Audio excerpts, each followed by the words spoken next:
Hey guys, we just got our very last section of chapter 11 to do today.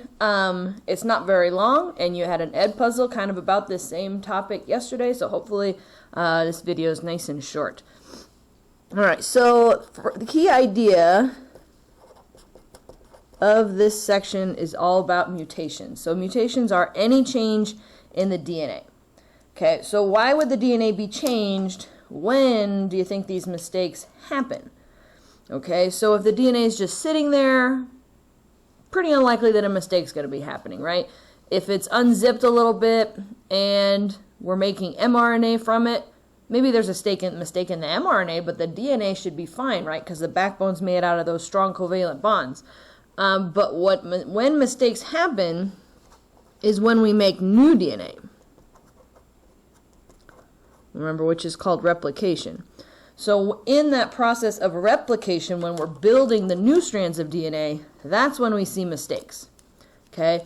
And only mistakes that would have happened during the production of egg and sperm, which remember are called gametes. And if you don't think you'll remember what those are, you might want to say they're egg and sperm, can be passed to offspring. If you think about that, it makes a lot of sense, right? If maybe I'm out in the sun too much and I get skin cancer on my scalp, sure, right where my part is, why not? Okay, if I then have kids, that mutation that caused that cancer is so far away from my eggs, right? It's not even close. So mutations that occur in body cells will not be passed to offspring. And sometimes you'll see body cells called somatic cells. Okay, so those are just any cell that's not the egg and the sperm. Okay? All right. When we're talking about mutations, there's two major types, and then we split one of them into two more. But here's the major types here. A, and then all the way down here, B. Okay? So our two major types, first one is called a point mutation. Okay, and this is because they affect a single point of the DNA. Okay, a single base is wrong. Okay, so they messed up in one small point during replication. That doesn't mean the consequences are small necessarily, and we'll talk about that. And then when we talk about point mutations, there's three types of point mutations. Okay, so the first type, and we have a picture of this we'll talk about more on the next page here, but the first type is called insertion. Okay, so insertion just means you're putting something in, you're adding it. So we're going to add a base between the normal bases. Okay, so we'll end up with one more base than we should have. All right. Second one is called deletion,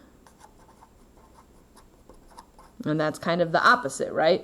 So we will have remove a base that should be there. So we have one less than we should have. All right, fourth kind is called substitution. Okay, so just like in sports, if you do substitution, somebody comes out and somebody else comes in, right? So it's the same idea here. So they put the wrong base in a spot, but you have the same number that you should have. Okay, so the total number of bases, the total number of those nucleotides is the same. So what is going to be the difference in outcome from these three kinds of mutations? Okay, so remember, we always read bases three at a time. Remember, our codons and anticodons are 3 bases long. Okay, so again, I have an activity that we usually do in class, but I don't think that's really possible to do this way. But if you think about this, insertion and deletion mutations. Okay, so if I read 3 bases at a time, and I take out a base or I add a base, and I keep reading 3 at a time, it's going to screw everything up. And I'm going to illustrate this on the next page, but let's get this in here. So those are called frame shift. Okay, they shift the reading frame. So we're reading 3 at a time still, but it's going to continually be the wrong 3. Okay, so this should be back here. That's kind of a weird tab. So those two cause big time problems. Substitution only change one codon. And so you're only going to have one amino acid that's wrong. And sometimes that means there's not going to be a big change and that protein that we create will still work. And sometimes it still is a big problem. Okay, so then we go back up. So we had point mutations, and these are the 3 kinds of point mutations. But then our other type are called chromosomal mutations. So remember, a chromosome is made of lots and lots of genes. Okay, so a point mutation is just going to screw up one gene. Chromosomal mutation is going to have the possibility of messing up lots and lots of genes. Okay, so we either, miss a whole arm of a chromosome, or we put a whole bunch of a chromosome on backwards or something. So again, this can affect many, many genes, and the point mutation should really only affect one. All right, so on the next page, we've got this real big picture. But I'm going to try to put it in a little bit simpler terms, maybe. Okay, so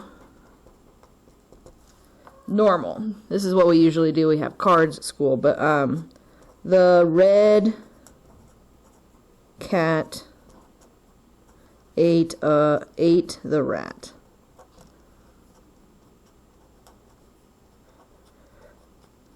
Okay, so I have a sentence here with all 3-letter words. Okay, again, why would I pick all 3-letter words? Because codons are 3 bases, so it's kind of try to illustrate the changes that would occur with those 3 kinds of point mutations. Okay, so this makes sense. Here's my 3-letter reading frame. Okay. All right, so I'm going to insert a letter right here. I'm going to put an extra A there. Why not? Okay, so now it's the, that's unchanged. Now it's R, D, C, A, T, A, T.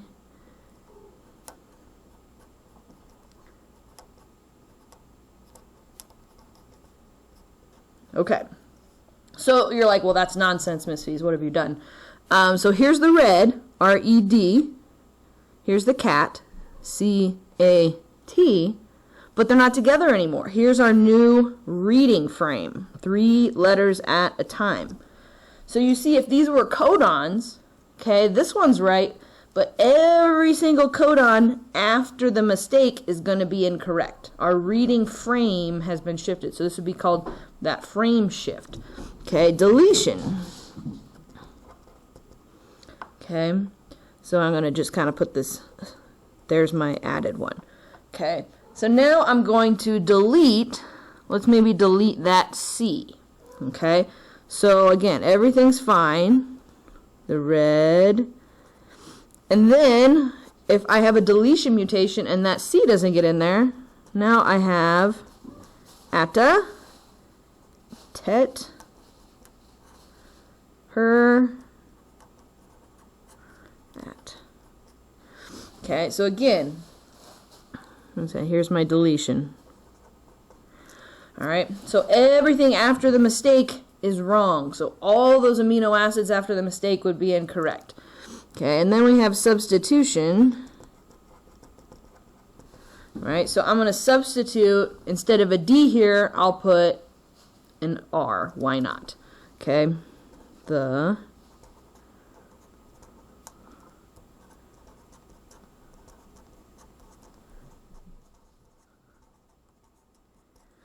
okay, so here's my 3-letter codons that tell me what amino acid to put on.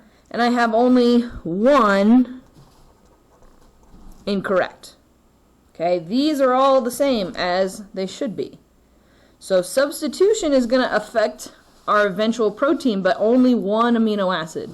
These other ones cause all kinds of problems to be wrong, and that's what this picture is trying to show here. So remember, here's the DNA, transcribe it to mRNA, and then remember the whole point is we're building a protein, which is a chain of amino acids. So if the amino acid should be phenylalanine, tyrosine, glutamine, in substitution, right? So we have one base different, one amino acid is different. The rest are all fine. Okay. If we have an insertion, okay, we put this extra C in there. Mistakes are going to continue forever after the mistake, and the same if we have a deletion mutation right there, everything after that is messed up. All right. So why do these happen? Okay, so they're going to happen a little bit. You know, the saying nobody's perfect. Well, even not DNA polymerase, which remember is that enzyme that builds your new DNA. But we have things called mutagens, which are any substance or condition that makes DNA replication less accurate and mutations more likely. Okay, so they're just kind of things that interrupt DNA polymerase and make it more likely to make mistakes. Okay, and then we kind of can be more specific. If they're mutagens that specifically cause cancer, we call them carcinogens. And a lot of people have heard that word, saying something's carcinogenic. They're a carcinogen. Those are cancer-causing mutagens. Okay, so some big ones are tobacco smoke, especially cigarette smoke with all the extra stuff they add in there, but any tobacco smoke, sunlight, mercury, which is what they used to put in thermometers until they figured out it was a carcinogen, and now they don't put mercury in thermometers anymore, and lots more. So, stopping them, what do we do? Okay, so cells are actually really good at replicating DNA. These mistakes do not happen very often. Okay, even if there is a mistake, we have enzymes that go back and kind of proofread those new DNA molecules that get created. So between the fact that it's good at the job in the first place and the fact that we go back and proofread, okay, only one mistake, again, this is assuming you're not exposing yourself to extra mutagens or carcinogens. This would be on average. There's only one mistake for every 10 billion bases, which might seem like, okay, well then basically there's no mistakes. But remember, the human DNA has lots and lots and lots of bases. You have you have thousands of proteins that are each made of hundreds or thousands of amino acids that each are coded for by 3 bases. So even though one mistake in every 10 billion is like, wow, that's really good, that's still going to let some mistakes through. Okay, so that is the end of Chapter 11. Let me know if you need any help, and we'll look forward to a test next week.